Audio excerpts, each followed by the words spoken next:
mula sa GMA Integrated News. Muling lumakas ang bagyong Enteng habang nasa katubigang sakop ng Ilocos Norte. Ayon sa Pag-asa, huling namataan ang sentro ng mata ng bagyo 100 kilometers west-northwest ng Lawag, Ilocos Norte. Gumagalaw ang bagyo pakanluran sa bilis na 25 kilometers per hour. May taglayang lakas ng hangin na 85 kilometers per hour malapit sa gitna at bugso nga abot sa hanggang 105 kilometers per hour. Nakataas ang wind signal number 2 sa western portion ng Ilocos Norte at northern portion ng Ilocos Sur.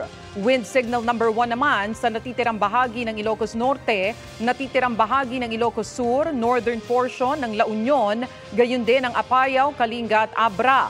Wind signal number 1 din sa western portion ng Mountain Province, northern portion ng Benguet at western portion ng Cagayan, kasama ang Fuga at Dalupiri Islands. Ayon sa Pag-asa, posibleng lumabas na ang bagyo sa Philippine Area of Responsibility bukas ng umaga.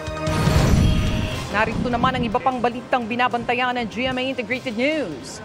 Yellow heavy rainfall warning nakataas sa Zambales at Bataan. Kabuuang utang ng Pilipinas umakyat sa 15.69 trillion pesos nitong katapusan ng Hulyo.